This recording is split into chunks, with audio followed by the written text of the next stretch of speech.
Bonjour, je suis une citoyenne gabonaise et vivant en Guinée équatoriale. Je viens auprès de vous, chers Gabonais, chère famille, cher peuple gabonais. Je suis une Gabonaise. Je m'appelle Apenje Clémentine. Alors je viens auprès des autorités compétentes, auprès de le candidat, auprès du président de transition, Oligui Nguema.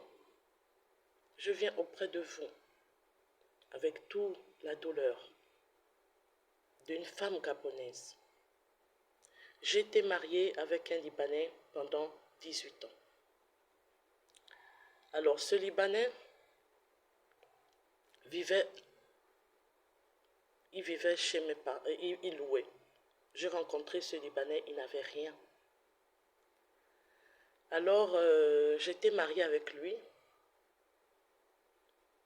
Il m'a fait comprendre qu'il a trouvé un travail à l'Astroville.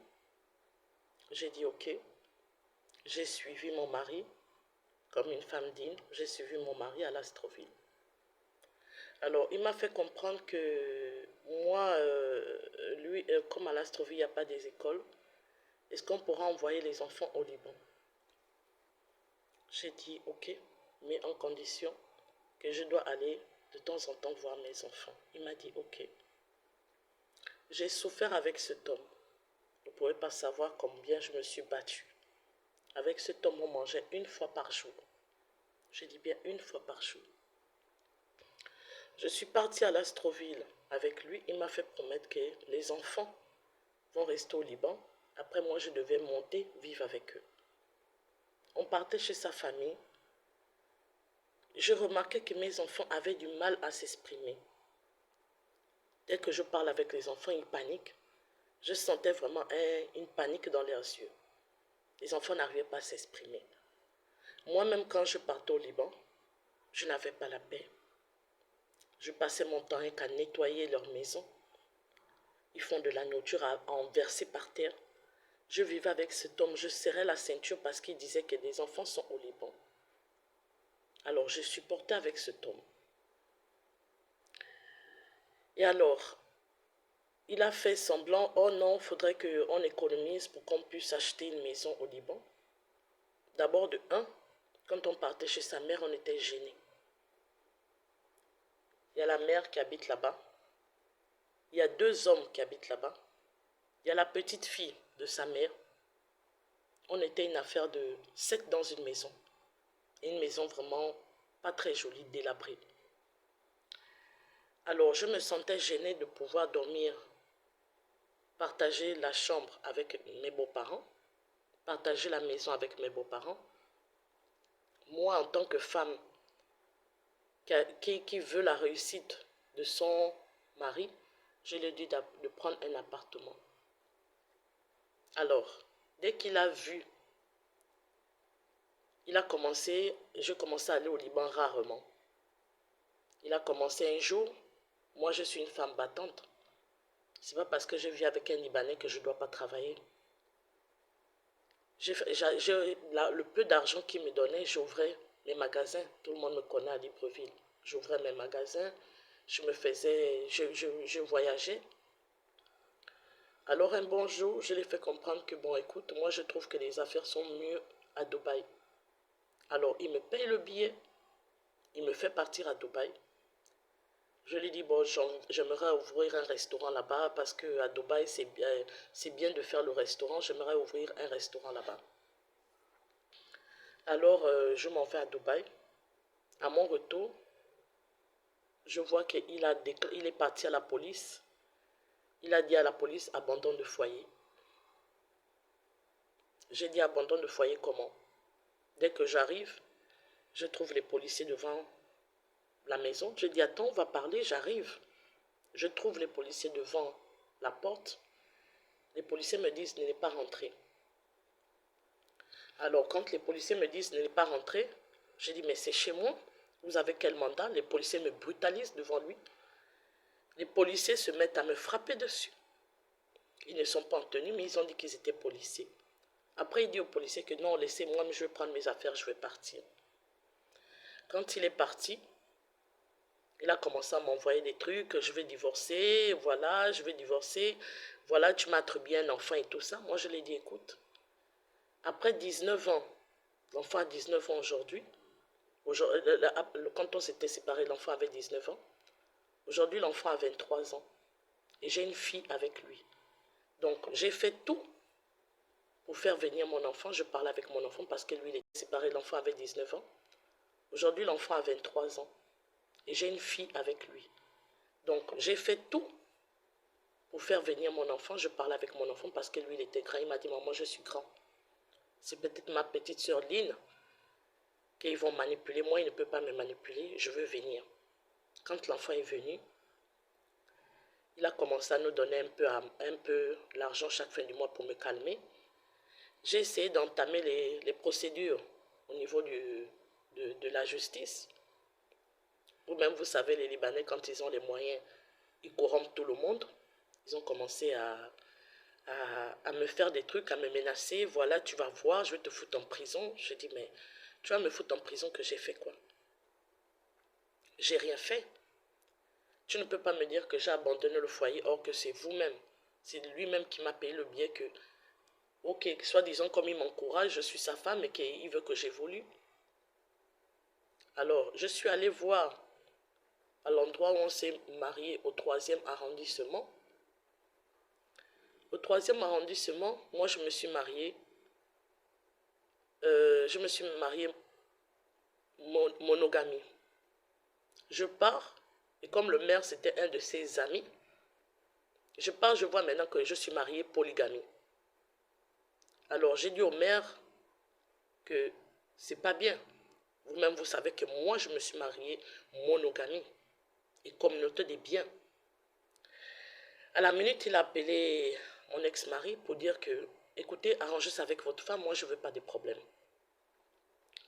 Quand j'ai vu comme ça, il me faisait la misère parce qu'il savait que s'il me donnait l'argent, je suis sortie de là-bas, zéro. Donc il me faisait la misère, je n'ai pas pu prendre un avocat. Alors il m'a fait ça dur, avant de me donner l'argent chaque fin du mois, et pourtant j'ai fait 17 ans. J'ai souffert avec lui, j'ai essayé de chercher le travail, j'ai essayé de faire vraiment tout pour qu'il puisse réussir. J'étais une femme digne. Alors qu'est-ce qu'il fait? Je lui ai dit, écoute, j'aimerais parler avec ma fille, s'il te plaît. Il m'envoie 400 000 francs et j'en ai vraiment besoin parce que il m'a laissé à la rue. Je n'ai pas où dormir. Je n'avais pas où dormir. Je ne pouvais pas aller voir mes parents parce que j'avais la honte, parce que mes parents m'avaient conseillé que les Libanais ne sont pas des gens bien. Alors avec la honte, je suis restée en train de me débrouiller.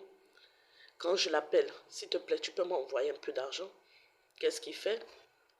Il me menace. Il dit, si tu commences à demander encore ta fille, je vais te bloquer, je ne te donnerai plus l'argent. Je dis, toi tu sais que je n'ai pas de travail. Le peu de mes boutiques que j'avais, j'ai essayé de tout vendre parce que je ne m'en sortais pas. J'avais plus de nouvelles marchandises, je ne m'en sortais pas, les marchandises ont duré, ça faisait 3 ans, 4 ans, les marchandises, ça ne bougeait pas. Alors, quand j'ai vu comme ça avec la honte, j'ai trouvé un réseau où je peux venir en Guinée pour essayer de m'installer, de refaire ma vie à zéro. Parce que franchement, j'étais dépassée. J'ai essayé d'élever mes enfants comme je peux. J'ai essayé de faire des trucs gauche-droite, les ménages, les trucs comme ça pour essayer de survivre. Aujourd'hui, je n'ai pas le soutien, ni de ma famille, ni de personne. Personne ne sait en ce moment ce que je traverse. Et alors, je l'appelle tout le temps. Ça fait 8 ans que ma fille Lynn est au Liban, ça fait 8 ans. Ça fait 8 ans que cet homme me menace. Il est dans mon pays. Il s'appelle Raji Kamba. Il a un restaurant à glace qui s'appelle Linz. Dès qu'il s'est fait des sous, il s'est fait de l'argent. Il m'a jeté comme une moins que rien. Et il m'a même aussi enlevé aussi ma fille. Donc je vous parle, je suis une mère, je ne peux plus faire d'enfant. C'est ma seule fille unique. J'appelle à toutes les autorités de mon pays. Je n'ai pas l'habitude de faire ce genre de trucs. Je n'ai pas l'habitude de sortir dans les réseaux. Je suis venue auprès de vous pour vous dire que s'il vous plaît, voici la Côte d'Ivoire qui est en train d'envoyer, je ne sais pas, les gens, peut-être pour essayer de rapatrier les filles qui sont là-bas. Mais au niveau de Gabon, pensez aussi à nous. Il n'y a pas que nous cacher les autres. Il y a aussi nous, les mamans, qui avons nos enfants, que les Libanais nous maltraitent dans nos pays et qu'on n'en parle pas. Les Libanais nous maltraitent dans son propre pays. Aujourd'hui, j'ai peur de mon propre pays parce que je ne sais pas ce que ce Libanais peut me faire. Je suis en train d'appeler à l'aide. À l'aide. À l'aide. Aider une maman en détresse. Ça fait 10 ans que je n'ai pas vu ma fille. Même l'appeler au téléphone, il refuse. Je ne sais pas. Est-ce qu'elle est vivante? Est-ce que quelque chose est arrivé? Parce que quand je lui parle de ma fille, il ne veut rien entendre. Il me bloque. Il va faire certaines choses. Il ne veut rien entendre. Quand je parle de ma fille, j'appelle aux autorités gabonaises. J'appelle à Monsieur le Président de la Transition. Voyez aussi notre cas au niveau du Gabon. Ça n'arrive pas que chez les voisins. Excusez-moi.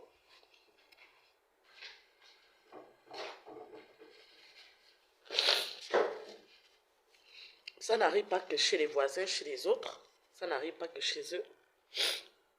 Je demande aux autorités gabonaises, s'il vous plaît, faites aussi un effort pour nous. Il n'y a pas que chez les Ivoiriens. Les Libanais font du sale. Moi, j'étais au Liban. Le raciste est terrible. Le racisme est terrible. Je me mettais sur le côté, je voyais mes sœurs africaines. J'avais mal au cœur. Les Libanais sont des méchantes personnes. Vraiment, je ne connais pas encore. Je connais qu'une seule personne qui a essayé de m'aider. Un YouTuber qui est un Libanais qui a essayé de m'aider. Mais ces gens-là maltraitent les Africains en général. Il faut aller là-bas pour voir ça. Quand on voit nos sœurs qui sont maltraitées, il y a le raciste. Même les métis, il y a du raciste. Ils ne se mélangent pas. Les Libanais sont très racistes, sont très méchants. J'appelle aux autorités gabonaises. Je suis une maman. Je suis une maman, je fais appel aux autorités de mon pays de nous venir en aide, de rapatrier nos enfants, de voir, je ne sais pas, les consuls ou bien les ambassades qu'il y a là-bas dans ce pays. J'appelle à l'aide. Moi, je ne dors plus. Mes frères, ne laissons pas ces gens-là détruire les gens dans notre pays. Et c'est moi qui est gabonais, c'est moi qui ai peur de lui. Parce qu'il a les moyens. Parce qu'il va mettre les gens derrière moi. Il peut même me tuer. J'ai même peur de lui. Même si je souffre comme quoi, je ne vais jamais auprès de lui pour lui dire que voilà, j'ai besoin de manger ou bien je ne sais pas. Les Libanais font vraiment du mal aux Gabonaises. On nous prend nos enfants. Qu'est-ce qu'on a fait pour mériter ça? Qu'est-ce qu'on a fait pour mériter autant de haine sur les Africains? Ils détestent trop les Africains. Nous tous, je parle à toutes les femmes qui ont des enfants avec les Libanais. Les filles, sortez. Dénoncez. Dénoncez ça. Dénoncez ce que les Libanais font. Même au niveau du Gabon, dénonçons. N'ayons plus honte. N'ayons plus honte de dire la vérité. Un Libanais vient, il te fout dehors, il te fait les trucs. Chez lui, on ne peut pas faire ça. On se comporte bien chez eux. Mais ils nous maltraitent. Les filles qui ont fait, je sais qu'il y a beaucoup qui sont dans la même situation que moi. Sortez, dénoncez. Parce que ce qu'ils sont en train de nous faire, c'est pas normal. Ces Libanais sont en train de nous faire du mal et ils vivent dans nos pays tranquillement. Ils ont la loi, ils ont la police, ils ont tout avec eux. À cause de quelques billets de banque, ils achètent tout le monde. Le Gabon de demain doit appartenir aux Gabonais et non pas des étrangers. Ils sont étrangers, mais ceux qui font la loi, c'est comme si on était encore à l'époque de l'esclavage. S'il vous plaît, mes sœurs, j'ai pris mon courage. Donc vous me voyez, je suis malheureux, je n'arrive pas à dormir depuis combien de jours? Je n'arrive pas à dormir depuis combien de jours?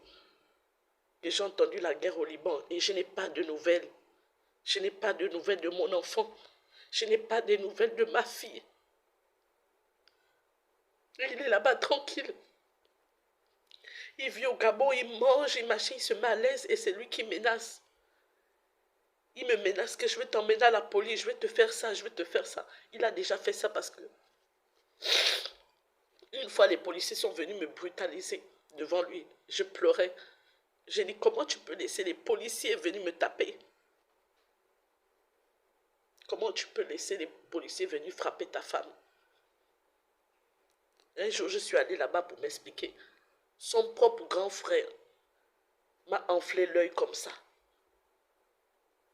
Je suis partie à la maison, j'ai dormi parce que je sais que je n'ai pas des moyens. Je n'ai pas les moyens pour pouvoir le poursuivre. Il met l'argent là-bas, tu l'emmènes là-bas, il met l'argent là-bas, il met l'argent. Il corrompt tout le monde. Et nos frères n'ont même pas de dignité. Nos frères n'ont même pas de dignité pour dire que non. De voir ce qui est juste, c'est parce qu'ils corrompent, ils donnent l'argent. Cet homme-là a eu la nationalité grâce au mariage. Ça d'abord, il faudrait même enlever ça. Quand une Gabonaise se marie avec un étranger qui a la nationalité, il faudra enlever ça. Parce qu'il se croit plus Gabonais que nous-mêmes. Nous sommes menacés. Moi, je n'ai plus de mère, je suis orpheline. Je ne compte que sur Dieu. Parce que cet homme en fait trop. Il vit sa life, il menace les gens, il machin. Moi-même, je suis gabonaise, mais j'ai fui à cause d'un Libanais dans mon pays.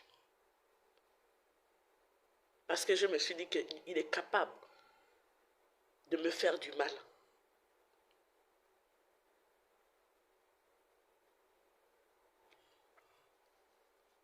Le Gabon les appartient.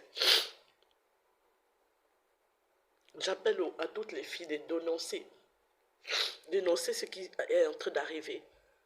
Sortez, exprimez-vous pour que l'État puisse avoir pitié de nous et prendre ce cas au sérieux et attraper ces Libanais et nous ramener nos enfants. J'appelle aux bonnes volontés. J'appelle à l'esprit ceux qui ont le cœur d'une mère. Tu as accouché ton enfant. C'est pas pour le bazarder et ne plus le voir. Je suis là, je pleure ma fille, comme si je pleurais un cadavre. Parce que je n'ai pas de nouvelles. Je ne peux pas vous dire aujourd'hui, est-ce que ma fille est vivante? Qu'est-ce qu'il a fait de mon enfant? Je ne sais pas. Je n'ai pas de nouvelles de ma fille. Je n'ai pas de nouvelles de ma fille. Et il est là-bas, il se pavane à Libreville. C'est eux qui ont la force, c'est eux qui menacent les gens, c'est eux qui font tout. S'il vous plaît, aidez une maman en détresse. J'appelle à l'aide, à toute autorité, toute personne qui bien vu, bien m'aider. Je vous en prie, aidez-moi. Aidez-moi à récupérer mon enfant au Liban. Je fais cette vidéo. Je supplie les mamans. Je supplie le gouvernement. Je supplie mes frères et sœurs. Chers Gabonais, ça n'arrive pas qu'aux autres. Nous-mêmes, on est menacés. Les mamans, sortez. Dénoncez. N'ayez pas peur. Moi, aujourd'hui, j'ai pris mon courage. Je suis quelqu'un qui vit dans son coin. Je n'ai pas de... Je suis quelqu'un assez discret. Mais aujourd'hui, j'ai dit trop, c'est trop. Je vais prendre mon courage et parler. Et expliquer. Pour que le gouvernement puisse faire quelque chose pour nous. Et nous ramener nos enfants. Je vous en prie.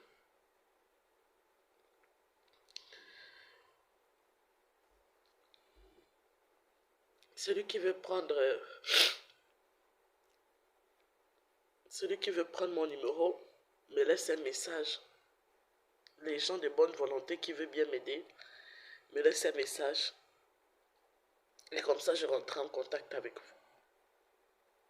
S'il vous plaît, aidez-moi à récupérer ma fille. Aidez-moi, s'il vous plaît. Nous sommes nombreuses dans ce cas. Nous sommes nombreuses au Gabon. Nous sommes nombreuses dans le monde où ces gens prennent les enfants des gens et disparaissent et ils sont bien là dans notre pays. On ne fait rien. On ne fait rien, on ne peut rien les faire parce que ils corrompent. Là où ils partent, ils donnent l'argent, ils donnent l'argent, ils donnent l'argent. Où est notre dignité à nous, les Africains?